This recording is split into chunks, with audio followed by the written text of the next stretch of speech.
네, 오늘 이 시간은 웨슬레의 의인론 혹은 다른 말로 칭의론에 대해서 두 번째 시간을 가지도록 하겠습니다. 지난주에 이어서 D, 의인, 즉 칭의와 계속적인 성장, 즉 성화의 관계, 즉 칭의와 성화의 관계에 대해서 웨슬레는 이렇게 얘기했습니다.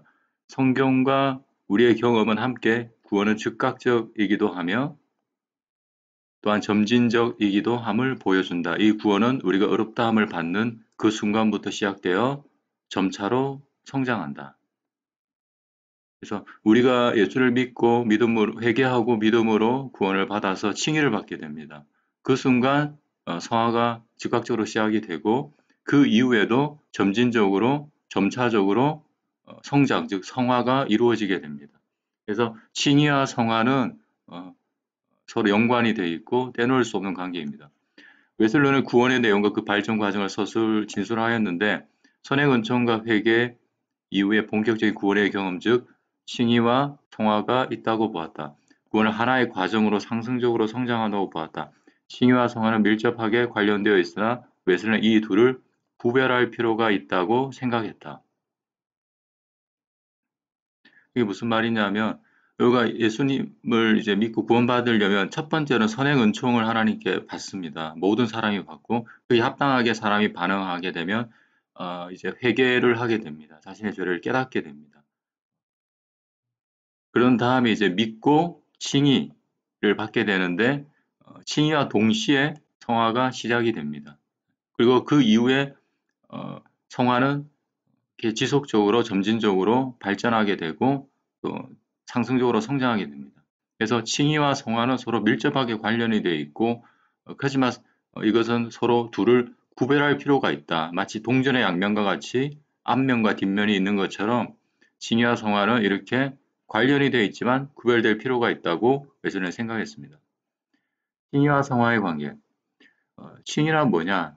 어렵다함을 칭함을 받는 것을 얘기합니다. 하나님의 하늘나라의 법정에서 우리가 의롭다함을 받는 것입니다. 그래서 그 결과로 우리가 지은 자범죄의 죄의 책임으로부터 해방되는 것입니다. 칭의를 받게 되면 우리가 지은 모든 죄에 대해서 그 책임에 대해서 해방이 됩니다. 한마디로 죄 사함을 받게 됩니다. 성화는 뭐냐 하면 죄의 세력으로부터 해방이 됩니다. 즉 예수를 믿게 되면 칭의를 받게 되고 그다음 동시에 초기 성화가 이루어지는데 이때 죄의 세력으로부터 해방이 됩니다. 한마디로 우리가 죄의 세력을 해방되지 않은 상태는 다리에 족쇄가 채워져 있는 것입니다. 그래서 그 족쇄 때문에 우리가 아무리 그 죄를 떠나려고 해도 떠날 수 없었던 상태에 있지만 처음에 믿고 초기 성화가 이루어지게 되면 동시에 죄의 세력 즉 그 쇠사슬이 끊어지게 됩니다. 그래서 죄를 짓지 않으려면 짓지 않을 수 있는 상태가 되는 것이죠. 이론상으로는 칭의가 먼저고 중생은 나중이지만 시간적으로 동시에 이루어집니다. 그래서 이론상 칭의가 먼저지만 시간적으로는 그 칭의와 초기 성화, 즉 중생이 동시에 이루어지는 것입니다. 그래서 초기의 구원은 칭의와 중생, 즉 칭의와 초기 성화로 이루어집니다. 중생한 자는 성화된 자임에 틀림없고 따라서 죄가 그를 완전 지배하는 것이 아니요 정죄받음도 없으나 그에게는 죄가 여전히 남아있다고 보았습니다. 이게 이해하기 참 쉽지 않은 것인데 즉 중생한 자는 처음에 믿고 거듭난 자는 초기 성화가 있기 때문에 성화된 자입니다. 완전하진 않지만 그리고 또 중생할 때 앞에서 죄 세력으로부터 해방되었다 했기 때문에 죄가 그를 완전 지배하는 것은 아닙니다. 그리고 칭의를 받았기 때문에 정죄함도 없습니다. 하나님 나라 법정에서 죄 없다, 죄 사함을 받았기 때문에 정죄받음이 없습니다. 그러나 그에게는 죄가 여전히 남아있다고 보았습니다. 이 말은 뭐냐 하면 아직도 죄성이 남아있다. 이런 의미입니다. 구원을 받았지만 죄성이 남아있기 때문에 죄를 지을 수 있는 상태라는 것입니다. 물론 이것은 죄를 지을 수밖에 없는 상태라는 뜻은 아닙니다. 왜냐하면 죄의 세력으로부터 해방되었기 때문에 죄를 짓지 않고는 안 되는 상태는 아닙니다. 하지만 죄성이 여전히 남아있기 때문에 자유의지로서 믿는 자라 할지라도 죄를 지을 수 있습니다. 웨슬레가 주장한 구원의 역사. 첫 번째, 칭의와 동시에 중생하며 여기서부터 초기의 성화가 시작된다. 말씀드린 대로 칭의 받음과 동시에 중생, 거듭남, 즉 영혼의 변화가 이루어집니다. 그래서 예수를 믿는다고 고백하며 회개하고 예수 믿는다고 고백하여 칭의 받았다는 자라면 반드시 중생을 하게 되는데, 즉 반드시 변화되게 됩니다. 예전의 삶과 완전히 다른 삶을 살게 됩니다. 모든 죄를 끊고자 하는 중심을 가지게 되는 것이죠. 실제적으로 회개와 그 열매를 가지게 되는 것입니다. 이런 자만이 칭의 받았다는 자임을 스스로 입증하는 것입니다. 중생하지 않은 자, 변화되지 않은 자, 죄를 완전히 끊고자 하는 중심도 없는 자들은 하나님 앞에 칭의 받았다고 볼 수가 없는 것이에요. 그래서 초기 성화가 칭의와 동시에 이루어진다. 그 신자로서의 회개와 믿음으로 곧 완전한 성화고 성결하여지며 마침내 영화의 단계를 포함하며 이는 정말로 좀 목표를 향해 계속 상승하는 것이다. 즉 초기 성화가 이루어진 이후에 그 뒤로도 회개와 믿음을 통해서 점진적으로 성화가 이루어지고 혹은 순식간에 완전한 성화가 이루어질 수도 있습니다. 그래서 성결해지고 마지막에 우리가 죽었을 때 그 단계인 영화의 단계를 포함해서 계속 상승하게 되는 것입니다. 그래서 정말 최초에 칭의받았던 자, 즉 정말 구원받은 자라면 계속해서 성화가 계속해서 상승되어져 가는 것입니다. 내가 10년 전에 예수 믿었고 고백했는데 여전히 죄 가운데 머물고 있다면 이 사람은 구원받은 것이 아니죠. 만약에 내가 10년 전에 구원받았다고 믿는다면 10년 동안 점진적으로 성화가 이루어져 왔어야 되는 겁니다. 그게 가장 확실한 구원의 확신의 증거입니다. 말로만 주여 한다고 구원받은 것이 아니라는 것이죠. 그래서 내 삶의 회개와 그 열매가 점진적으로 맺혀지고 있느냐, 그걸 보면 내가 구원받았던 자인지 아닌지 알 수 있다는 거죠. 구원파들도 구원받았다고 고백을 해요. 근데 성화가 되지 않아요. 계속해서 세월호 그 관련자들처럼 죄를 지어요. 성화가 이루어지지 않습니다. 유병헌처럼. 칭의와 온전한 성화의 조건. 그럼 칭의의 조건은 회개와 믿음이었잖아요. 그럼 온전한 성화의 조건은 뭐냐? 똑같이 회개와 믿음입니다. 신자가 다시금 자신의 무능과 자기 안에 남아있는 죄를 깨닫고 회개하고 믿음으로 받는 신앙 체험입니다. 보통 이제 칭의의 조건 혹은 온전한 성화의 조건을 그냥 믿음이라고만 하는데 아닙니다. 회개하고 믿음으로 받는 이 체험을 통해서 우리는 최초의 구원, 즉 칭의를 받고 또 점진적인 성화와 순간적인 성화에 의한 완전한 성화를 받을 수 있는 것이죠. 완전 성화. 웨슬레는 성화와 완전을 동일시했다. 이 완전은 동기에 있어서 완전이며 무죄적 완전 또는 절대적 완전이 아니요 따라서 성장의 여지가 없는 완전은 아니다. 이러한 완전의 시기를 현세에서 가능하다고 함으로써 루터와 칼빈과 차이를 이룬다. 보통 이제 성경에는 완전하라는 말씀이 많이 나옵니다. 너는 완전하라. 하늘에 계신 너의 아버지처럼 완전하라. 이것은 결국 성화와 같은 말. 너희는 성화가 되어라. 성결한 상태가 되어라. 이 말입니다. 이 완전은 뭐냐면 동기의 완전입니다. 동기의 완전. 즉 어떤 일을 하든지 자기 자신을 위한 일이 아니라 하나님과 영혼들을 위한 하나님 사랑, 이웃 사랑의 동기에 있어서 완전한 것을 성화 혹은 완전이라고 합니다. 근데 이것은 무죄적 완전이나 절대적 완전이 아닙니다. 이것은 하나님과 같은 완전한 상태가 아니라 상대적인 완전입니다. 그래서 완전한 상태에 이르렀다고 해서 성장이 없는 것이 아니라 또 그 이후에도 성장이 있습니다. 근데 루터와 칼빈은 이 완전한 성화가 현세에서는 불가능하다고 했지만 웨슬레는 현세에서 가능하다고 했습니다. 역사적으로도 이와 같은 일들이 입증이 되었죠. 세 번째, 웨슬레 의인관, 즉 칭의론의 특징의 종교개혁자들과 비교. 웨슬레 칭의론에 대해서 배웠는데 그럼 종교개혁자들, 즉 루터나 칼빈하고 비교해 보도록 하겠습니다. 첫 번째, 칼빈의 예정론 비판. 웨슬레 인간의 원죄설 전적 타락, 은혜의 전적 의존, 그리스도의 속죄에 대한 신앙 의인에 대해서 개혁자들과 일치된 견해를 가진다. 그러나 칼빈주의적 예정론에 대해서는 선행적 은총으로 극복한다. 즉 선행적 은총에 의해 어느 정도 회복된 자유의지에 의해 범죄의 책임은 어디까지 인간에게 있다고 한다. 따라서 그는 예정론에 있어서 칼빈과의 정반대 입장을 취하며 제한 은총과 속죄관에 대해 자유롭고 보편적인 은혜에 관해서 많은 구속설을 주장한다. 칼빈은 예정론입니다. 이것은 그냥 하나님이 창세 전에 구원받을 자와 버림받을 자를 그냥 무조건적으로 택하신 거예요. 그래서 어떻게 하나님조차도 지금은 그 리스트를, 그 블랙리스트를 바꿀 수가 없다는 겁니다. 예. 그래서 인간의 구원에 있어서 인간의 자유의지가 개입할 틈이 없어요. 예정론에 의하면.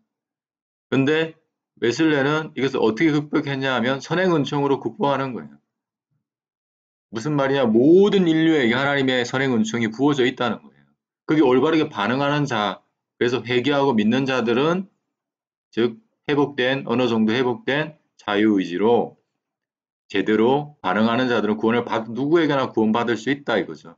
그래서 책임은 어디까지나 인간에게 있다는 겁니다.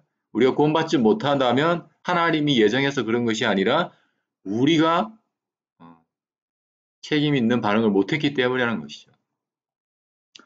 루터의 오직 은혜, 오직 믿음 비판. 사실은 종교개혁 이후에 우리 한국 교회까지 가장 큰 영향을 미친 사람은 루터입니다. 루터의 가장 큰 주장이 오직 은혜와 오직 믿음인데 이게 뭐가 잘못됐느냐? 웨슬레는 루터나 칼빈 등이 신앙 일변도의 경향 아래 선행을 무시한 데에 대해서 가톨릭에서 선행이나 인간의 공로를 중시하는 견해를 지나치게 위험시한 나머지 자연적으로 너무 극단으로 치우치게 되었으면 너무 일방적이라는 것을 간파하여 도덕무용론이라 비판했다. 이제 루터나 칼빈은 오직 은혜, 오직 믿음을 많이 했습니다. 이게 왜냐? 카톨릭 때문에 그래요. 카톨릭에서는 이제 인간의 공로나 선행으로 인해서 구원을 받는다고 했기 때문에 요게 지나치게 극단적으로 반응했어요. 극단으로 반응해서 신앙 일변도의 경향, 즉 오직 은혜, 오직 믿음으로 강조를 한 것입니다. 그러니까 인간의 선행에 대해서 무시하게 된 것이죠. 그래서 선행이 없어도 된다, 선행에 따르지 않아도 된다 이런 주장으로까지 가게 된 거예요. 이게 도덕무용론입니다. 일종의 구원파적 구원론입니다. 그래서 루터나 칼뱅의 즉 루터의 좋은 의미는 믿음과 은혜를 강조한 것은 좋은 것이지만 그 지나치게 극단으로 가버려서 결국 인간의 선행을 무시하고 행함을 무시하고 율법을 무시하고 그래서 도덕무용론까지 빠진 것은 비성경적이었다는 겁니다. 루터의 율법광 비판. 루터는 율법을 죄, 사망, 지옥 혹은 악마와 연결시켰지만 웨슬레는 율법을 도덕법으로 신적 본성의 유출이요. 율법과 복음은 같은 것의 다른 면에 불과하다고까지 생각했습니다. 이게 뭐냐면 루터는 율법에 대해서 굉장히 죄악시하고 부정적으로 설명했습니다. 죄, 사망, 지옥, 악마와까지 하나님의 율법을 악마와 연결시켰습니다. 하지만 웨슬레는 이 율법은 도덕법으로 신적 본성의 유출이다. 즉 하나님의 마음의 표현이 율법 즉 도덕법이다. 그리고 또 율법과 복음은 같은 면에 다른 면, 즉 동전의 양면과 같다는 것이. 즉 우리가 복음을 제대로 믿으면 율법을 준수하는 삶을 살 수밖에 없다는 거예요. 다른 말로 하면 가짜 복음을 믿으면 율법을 안 지킨다는 거예요. 진짜 복음을 믿으면 율법을 지키는 열매들이 저절로 맺어진다는 거예요. 이게 굉장히 중요한 발견입니다. 그래서 루터의 주장대로 혹은 칼뱅의 주장대로 그들의 주장을 따르는 루터란들이나 칼빈주의자들의 삶을 보면 자기가 믿는 복음을 믿는다고 하면서도 율법 폐지론적인 삶, 즉 자기 마음대로 죄지으면서 복음은 믿고 있다고 하는 삶을 살고 있어요. 이것은 율법과 복음을 분리시킨 겁니다. 그래서 이 복음은 가짜 복음이에요. 그러나 웨슬레의 그 구원 복음과는 굉장히 이해하기 힘듭니다. 굉장히 열심히 공부해야 되고 깊이 연구해야지 웨슬레의 이 복음관을 알 수 있어요. 그러니까 제대로 알게 되면은 그 복음을 제대로 믿으면 율법을 지키는 순종의 삶이 맺혀진다는 거예요. 이게 바로 성경적인 겁니다. 네 번째, 칭의의 조건이 믿음에 대한 견해. 웨슬레는 칭의의 조건으로서 믿음에 대한 신중심적 교회를 주장함과 동시에 인간을 신앙의 독립된 주체로 보려는 노력을 엿보였는데 이는 알미니안적 선택관에서 오는 필연적 결과이다. 이와 같은 경향은 믿음에 앞서서 회개가 필요하다는 생각에서 명확히 나타난다. 그러나 믿음이 직접적이라면 회개는 회개와 그 열매 조건부로 또 간접적으로 필요하다는 것을 잊지 않는다. 그러니까 칭의의 조건, 즉 구원의 조건은 믿음입니다. 거기에 대해서 웨슬레는 어떤 견해를 가졌냐면 신중심적 교회를 주장했어요. 즉 믿음으로 구원 얻는 게 맞지만 인간의 책임도 중요하다는 거예요. 인간을 신앙의 동대 주체로 그래서 이것은 아르미니안적 선택관에서 오는 필연적인 결과입니다. 칼빈주의적이 아니라. 그래서 이 믿음에 앞서서 회개가 필요하다는 겁니다.